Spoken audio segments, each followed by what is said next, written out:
কিন্তু আমাদের সরকারের তাদের বেতন বৃদ্ধির ব্যাপারে কোনো হেলদোল নেই।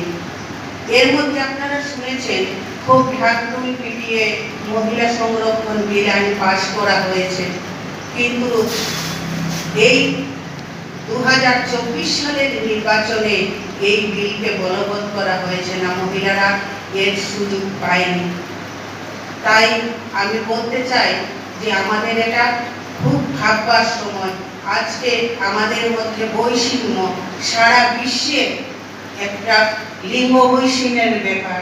এই লিঙ্গ বৈষম্যের কথা দেখলে, ভারতবর্ষের কথা চিন্তা করলে, সারা বিশ্বে 146টি দেশের মধ্যে ভারতবর্ষের স্থান 135-এ।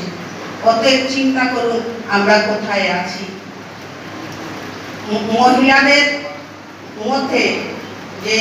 মহিলাদের মধ্যে আত্মহত্যা, শ্রমিক মহিলাদের মধ্যে আত্মহত্যার প্রবণতা বেড়ে গেছে। কত হয়েছে? 2014 থেকে 2024 সালের মধ্যে 137% আত্মহত্যার মহিলাদের হার বেড়েছে। তাহলে এই সামান্য 1-2টা পয়েন্টের মধ্যে থেকেই আমরা বুঝতে পারি আজকে আমরা মহিলারা কি অবস্থায় আছি, কেমন আছি, সরকার কি বলছে। অতএব আমাদের এটা খুবই চিন্তার বিষয়, সামনে এই নির্বাচনকে রেখে আমরা কোন পথে যাব। কিন্তু আমি এটাই বলতে পারি, মিথ্যা প্রতিশ্রুতি দাতা এই সরকার, মানুষকে ভাওতা দিয়ে চলা এই সরকারকে যেভাবেই হোক আমাদের পরাস্ত করতে হবে। এটাই আজকে আমার কথা। মধ্যে আর কোনো দ্বিমত থাকবে না। এটা আগে কোথায় ছিল? ইলেকশনের আগে কি করে বলছিলেন না? সুতরাং তাদের ভূমিকা, তারা যে শুধুমাত্র সাম্প্রদায়িক দল তা না, তারা ধর্ম নিয়ে রাজনীতি করছে তা না, রামের নাম ভাঙিয়ে রাজনীতি করছে তা না, রামকে তো তারা বিজেপির মেম্বার বানিয়ে দিচ্ছে বললে পরে, শুধু সেটা না, তারা আসামের ক্ষেত্রে তারা বলার বিরোধী, তারা বাঙালির বিরোধী তারা।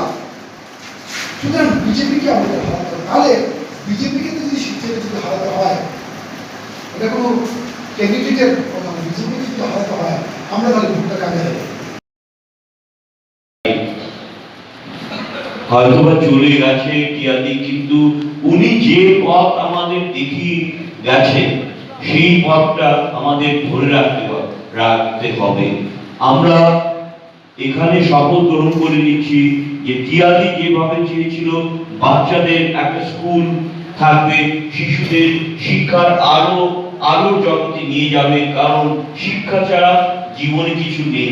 সেই শিক্ষার জগৎটাকে দেখতে হবে শিশুদের। আমরা সামর্থ্য অনুযায়ী একটা ছেলেটিকে অন্তর্পক্ষে যদি স্কুলে পড়তে সাহায্য করি, তখনই বলবো টিয়াদির প্রতি শ্রদ্ধা জ্ঞাপন হলো।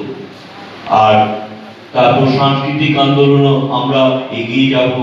সেই সমস্ত কিছু দিয়ে এই বক্তব্যের মাধ্যমে আমি আর বিশেষ কিছু বলতে চাই না। আমি টিয়াদিকে এর মাধ্যমে আমি শ্রদ্ধা জানাই এবং আগামীতে আমাদের আন্দোলন আরো শক্তিশালী হবে। এই